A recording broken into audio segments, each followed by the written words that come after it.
Hello everyone. So in the previous class, we had discussed about the basic introduction and some terminologies related to the glacial landforms.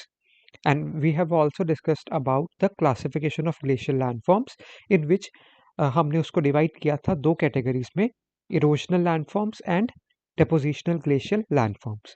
तो आज हम लोग discuss करेंगे about the various kinds of erosional glacial landforms.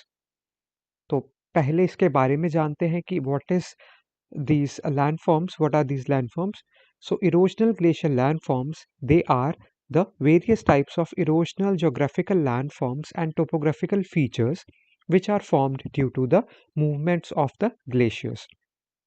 तो erosional glacial landforms क्या हैं? इस तरह के ज्योग्राफिकल लैंडफॉर्म्स हैं या ऐसी टोपोग्राफी है जो कि ग्लेशियर्स की मूवमेंट की वजह से बनी हुई है। So these are the erosional glacial landforms. और अब हम इनको अलग-अलग इनकी टाइप्स को देखेंगे। तो the first one is nivation hollow. Nivation hollow क्या है? It is a shallow depression on the mountain side which is occupied by ice and snow either permanently or intermittently. तो निवेशन हॉलो क्या है? एक ऐसा डिप्रेशन है, एक shallow depression है माउंटेन की साइड पे जहाँ पे आइस एंड स्नो जो है वो अक्यूमुलेटेड रहती है। और वो आइस जो और स्नो है जो वो या तो परमानेंटली वहाँ पे रहती है, मतलब all through out the year वहाँ पे हमें बर्फ देखने को मिलेगी, या फिर वो इंटरमिटेंटली भी हो सकती है। दैट इज विंटर्स में वहाँ पे बर्फ रहती है बट समर्स के टाइम पे वो बर्फ जो है वो मेल्ट हो जाती है। तो उस टाइम पे वहाँ पे आइस एंड स्नो नहीं मिलेगी बट वो शैलो डिप्रेशन वहाँ पे हमें देखने को मिलेगा माउंटेन की साइड पे। So that is called as nivation hollow. So it is formed by the process of nivation. तो निवेशन इज द प्रोसेस जिससे ये निवेशन हॉलो बनता है। सो निवेशन प्रोसेस क्या है? It is the process that involves the erosion of the rock and soil caused by the repeated freezing and thawing of the snow beneath and at the edges of the snow banks. तो निवेशन क्या है? जो snow है वहाँ पे एक particular reason में mountain की साइड पे वहाँ पे रिपीटेडली फ्रीजिंग होती है और थॉइंग होती है। फ्रीज कब होता है? जब टेम्परेचर लो है, विंटर्स है, तो वहाँ पे बर्फ जो है वो जम जाती है। और थॉइंग कब होती है? जब टेम्परेचर बढ़ता है, धूप पड़ती है, वहाँ पे गर्मी की वजह से वो बर्फ पिघलती है, तो थॉइंग होती है। तो इस फ्रीजिंग एंड थॉइंग की वजह से क्या होता है कि जो वो मास है बर्फ का वो मूव करता है और साथ-साथ में वो रॉक्स की इरोजन करता हुआ जाता है। और उस इरोजन की वजह से वहाँ पे एक पर्टिकुलर डिप्रेशन बन जाता है और उस डिप्रेशन को ही हम लोग बोलते हैं निवेशन हॉलो। एंड दिस प्रोसेस जिससे ये डिप्रेशन बनता है उसको बोलते हैं निवेशन। सो the erosion of rock and soil caused by the repeated freezing and thawing of the snow beneath and at the edges of the snowbanks essentially creates a snow niche where snow accumulates and gradually erodes the underlying terrain. तो एक ये depression बन जाता है निवेशन के process के साथ में, जहाँ पे फर्दर क्या है और ज़्यादा बर्फ है जो वो डिपॉजिट होती जाती है। और वो बर्फ डिपॉजिट होती है, उसकी फ्रीजिंग और थॉइंग चलती रहती है जिसकी वजह से वो फर्दर वहाँ पे उस रीजन में इरोजन करता जाता है और उस इरोजन से ही वो निवेशन हॉलो जो है वो बनता है और फर्दर डीप होता जाता है। So that is the nivation hollow जो कि मेनली इस ग्लेशियल मास से जो स्नो और आइस की जो ये मूवमेंट है उसकी वजह से वहाँ पे बनता है। So this is the nivation hollow. तो अगर हम लोग यहाँ पे डायग्राम में देखें तो सपोज ये माउंटेन है और माउंटेन के एक पर्टिकुलर रीजन में यहाँ पे सारी ये स्नो एक्यूमुलेटेड है। नाउ स्नो जो अक्यूमुलेटेड है इसकी फ्रीजिंग और थॉइंग होती रहती है, इसकी मूवमेंट भी होती है, यहाँ पे नीचे इसके पानी भी होता है। तो इस मूवमेंट की वजह से यहाँ पे एक डिप्रेशन बन जाता है जहाँ पे स्नो और आइस ये सारी भरी हुई हमें मिलेगी यहाँ पे। तो इसको बोलते हैं निवेशन हॉलो। तो यही डिप्रेशन जो है ये निवेशन हॉलो है और जैसे इसकी मूवमेंट होती जाएगी यहाँ पे और इरोजन होता जाएगा और ये निवेशन हॉलो बन जाएगा। तो this process is called as nivation process.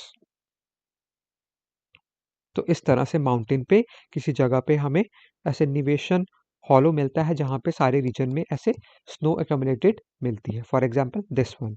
तो ये एक डिप्रेशन है माउंटेन की साइड पे जहाँ पे स्नो एक्यूमुलेटेड हमें दिख रही है, और यहाँ पे नीचे जो है ये सारा डिप्रेशन होगा, और वो डिप्रेशन जो है वो इससे फिल अप हो जाता है। तो यहाँ पे ये आइस जो है ये या तो परमानेंटली हो सकती है कि पूरा साल यहाँ पे रहती है, या ऐसा हो सकता है कि साल के कुछ टाइम पे ये जो स्नो है ये मेल्ट हो जाती है। तो उस टाइम पे ये जो हॉलो है ये हमें खाली ऐसे गड्ढे की तरह दिखेगा, अदरवाइज इसमें ऐसे बर्फ भरी हुई रहती है। So this is the nivation hollow. तो फर्स्ट टर्म ये थी। अब second one is the cirque. तो सर्क क्या है? It is an arm chair shaped hollow in the side of the mountain. तो ये भी एक डिप्रेशन ही है, आर्म चेयर शेप्ड हॉलो है। तो आर्म चेयर शेप डिप्रेशन है ऐसा माउंटेन की साइड पे, इसको बोलते हैं cirque. So it is a bowl shaped, ऐसे कटोरे की फॉर्म में bowl shaped steep walled mountain basin है या वैली है, जो कि कार्व की गई है बाय ग्लेशिएशन के प्रोसेस से, and it often contains small round lake. तो सर्क क्या है? It is a bowl shaped steep walled mountain basin or valley which is carved by glaciation and is often containing a small round lake. तो इस तरह से ये एक bowl shaped depression है माउंटेन की साइड पे। तो इसकी स्टीप वॉल्स हैं, सो वी कैन सी कि कितनी स्टीप वॉल्स हैं माउंटेन की साइड पे। तो ये इस तरह से एक बेसिन बन जाता है, ऐसे एक डिप्रेशन बन जाता है, बाउल शेप्ड डिप्रेशन, जो कि मेनली ग्लेशियल एक्टिविटी की वजह से बना हुआ है। और यहाँ पे हमें स्नो एक्यूमुलेटेड मिलती है, और साथ में यहाँ पे लेक भी हो सकती है जैसे कि इस रीजन में है। तो ग्लेशियल वाटर जो है वही मेल्ट करता है और यहाँ पे आके इकट्ठा हो जाता है, तो ये लेक बन जाती है। सो दिस इज द सर्क। इस तरह से दिस होल रीजन, ये एक स्टीप वॉल्ड वैली जो है माउंटेन की साइड पे, एक बाउल शेप्ड बेसिन है जिसमें ये बर्फ यहाँ पे पूरी स्नो जो है वो ऐसे एक्यूमुलेटेड है। तो यहाँ पे अगर ये जब स्नो मेल्ट करेगी, अगर करेगी तो यहाँ पे नीचे एक ऐसा बाउल शेप्ड डिप्रेशन होगा। तो this is called as cirque. Similarly ये भी सर्क है यहाँ पे, यहाँ पे, यहाँ पे। So these are all the examples of cirque. So after the cirque we have arete. तो अगला इरोजनल ग्लेशियर लैंडफॉर्म है एरीट। एरीट क्या है? It is a narrow knife edged ridge that separates the two cirque or valley. तो ये एक पतला सा नाइफ एज्ड मतलब बहुत शार्प एक नैरो सा रिज है जो सेपरेट करता है दो सर्क को या दो वैलीज को। तो बेसिकली दिस इज द एरीट। ये जो रिज जा रहा है, तो ये दो सर्क को, मतलब माउंटेन की एक साइड पे एक सर्क है, दूसरी साइड पे दूसरा सर्क है, या वैली भी बोल सकते हैं बिकॉज यहाँ पे सारी वैलीज होंगी। तो दो सर्क या दो वैलीज को सेपरेट करता है एक ऐसा रिज जो कि नैरो है और नाइफ एज्ड है, तो उस रिज को बोलते हैं arete. So this is the arete. Similarly ये जो रिज जा रहा है, जो इस साइड के सर्क को और इस साइड से सेपरेट कर रहा है, तो दैट इज कॉल्ड एज एरीट। तो एरीट बेसिकली माउंटेन का टॉप है, और वो रिज जो कंटिन्यू करता हुआ जाता है दैट इज कॉल्ड एज एरीट। तो अगर सपोज इस तरह से माउंटेन है, तो ये जो रिज है ऐसे नाइफ एज्ड रिज होगा जिसके एक साइड पे एक सर्क होगा और इसकी दूसरी साइड पे दूसरा सर्क होगा। तो उसको जो ये रिज सेपरेट करता है, एक नैरो सा नाइफ एज्ड रिज जो है, इसको बोलते हैं arete. The next one is horn. Horn क्या है? It is formed when three or more cirque they are formed in the sides of a glaciated mountain.